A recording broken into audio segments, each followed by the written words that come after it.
You can see it from space. The second largest freshwater lake in the contiguous United States. Lake Okeechobee is one of Florida's most important bodies of water, vital to the people and the ecosystem of South Florida. But all that stands between the nearly trillion gallons of water in the lake and the communities around it is the Herbert Hoover Dike, a 143-mile earthen dam that encircles Lake Okeechobee. The Herbert Hoover Dike has shown signs of distress and has required intervention during past high water events to prevent possible embankment failure. The Corps of Engineers has been prioritizing fixes around Herbert Hoover Dike to reduce the risk of failure that could lead to fatalities, significant environmental damages, and enormous economic losses.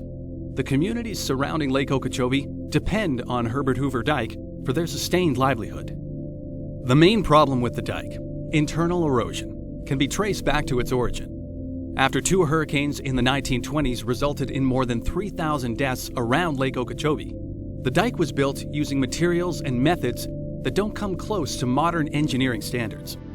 Year-round water level fluctuations have exposed the aging structure to forces it must endure. Water seeping through the porous embankment can cut damaging channels, called piping. As lake levels and pressure increases, this piping transports and removes soil particles. This creates cavities that can compromise the dike, leading to boils, sinkholes, and the possibility of major breaches. Since 2007, the Corps of Engineers has invested more than $500 million into a massive effort to rehabilitate and fortify the dike. The Corps is addressing the earthen embankment as one large system and focusing on priority projects.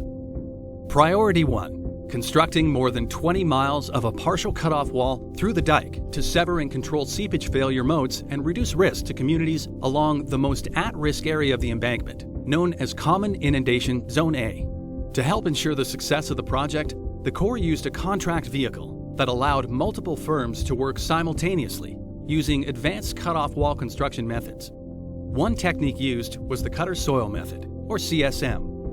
This method uses cutting and mixing wheels mounted on horizontal axes to create vertical soilcrete panels.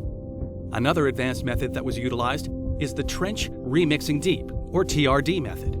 It uses a vertical chainsaw to provide simultaneous cutting and mixing of soil to produce a continuous soilcrete wall. Combining these efforts, the Corps has completed work on the 21.4-mile cutoff wall, with advanced engineering safety features capable of stopping piping and subducting seepage to less permeable depths.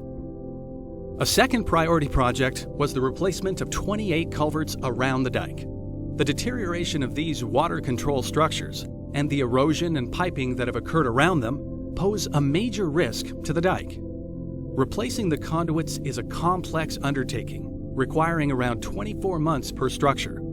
Before construction begins, temporary cofferdams must be installed for dewatering and flood control purposes. The old culverts are then dug out and removed.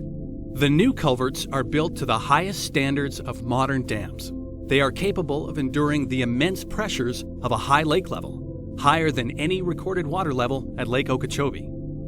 Concurrent with these efforts, the Corps has launched the most comprehensive risk reduction analysis ever conducted on the dike, the Herbert Hoover Dike Dam Safety Modification Study. Once complete, this study will serve as a roadmap toward future risk reduction. Until that time, the Corps of Engineers will continue its high-priority work in ways that provide the best investment for taxpayers and the highest level of public safety for the people of South Florida.